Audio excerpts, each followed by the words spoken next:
I've called this building a skills program, getting it right early.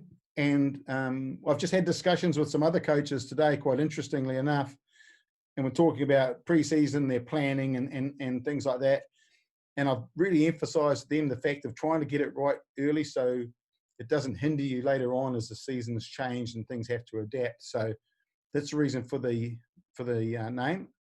And these are the things I'm hoping that we can cover in a bit of detail tonight, and it will make a bit more sense to you. So we'll talk about the plan, expectations, coach support time, follow through, feedback, and a bit about the continuous adaptation and how we work here. So a lot of these things are based on experiences that I've had. Well, all of this is based on experiences I've had in recent years in the professional side of the world, but also comes back to a lot of my earlier days too, when I was in the amateur world and when I'm in club level and coaching kids in schools and all sorts. So hopefully there'll be something in this for everybody. And this is a little statement I like to it reminds me of what I'm doing it too, as without a plan to progress an individual team, a coach can quickly become frustrated. And right now, that's one of the big things that we've been talking about a lot is, but just by having a plan, it just keeps you on track a little bit. And haven't been a great planner over the years, but I've realized the value of having a plan on what I'm going to do. So I don't turn up to a training without a plan, for example. So just got to let a couple more in. So I'll never turn up to a training without a plan or without an idea of what I'm trying to achieve at the end of it. So just moving right along. So we're just about to get into it now. So your plan, firstly, for me, this is an outline of a team plan that I've used in the past. And this is an 8-week pre-season plan. It's conversations we've been having here in New Zealand at the moment because our rugby's just been given the go-ahead. But we've got a 4-week window to try and develop this plan. So 4 weeks is really kind of pushing it. And trying to get a 4-week plan as opposed to an 8-week plan means there's a fair bit of hurried stuff going on. So the detail has to be there quite early, and there's greater emphasis on it. So if you look at this plan here, for example, you notice I've got quite a large catch pass focus at the beginning. Now this plan was not just, I just didn't whip it up and pull it out of the air. This is based on the team I was working with at the time. I'd already been with them previous season or two. So this is another step up on what we'd already laid out for them. So because of that reason, that's why near the end here, we're working on a little bit of offload, and we also had a jackal focus for this particular group, this particular year.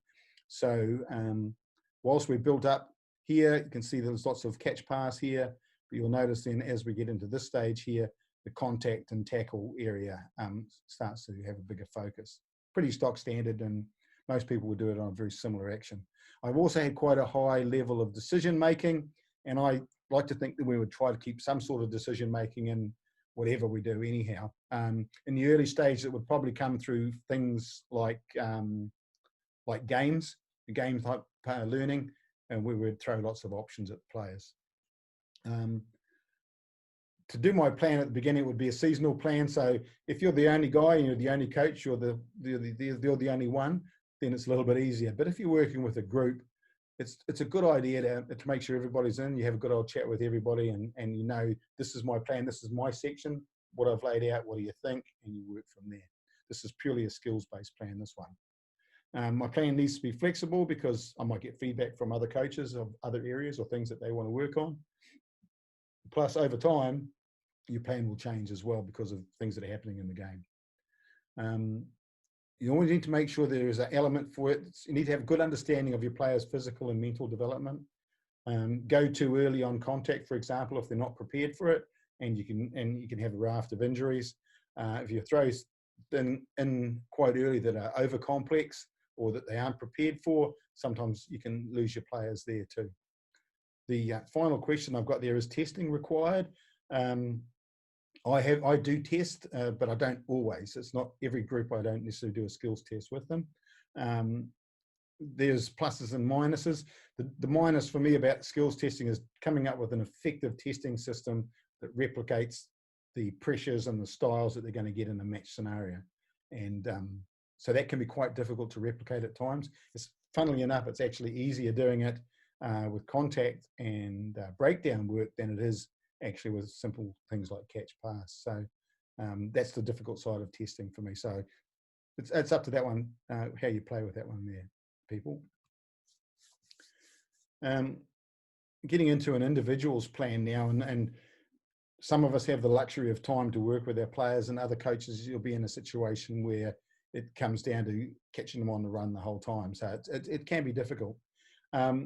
So there are different ways you can come up with the individual plan.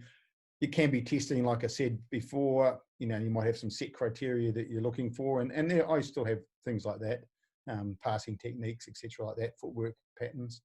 But you almost say the player might come to you with things that they've highlighted that they want to work on as well. Those are good when those players come up and do that, because it sets you straight away into a relationship with them, and you can start working together. A lot of the time, your plan might be based on players' performance in a match, or it could even be a repair system. As the season goes on, you might see an area that they need a little bit extra work on, or some modifications that can be made. Individual flair can feature in both a positive and negative way, I have written down there, because individual flair I love. I love individual flair. Needs to be able to fit in with what's going on. The negative individual flair can be the fella who will constantly do things in an unusual way that doesn't necessarily benefit the team and doesn't always benefit themselves. So, if everybody always threw the ball out the back of their hand when they don't have to, it could prove to be an issue going forward. So, the pluses and the minuses. And sometimes the individual flair guys will just take over and do a little bit too much razzle-dazzle, even though I love it. That can also be the detriment of the team, because it's all about the team performance at the end of the day.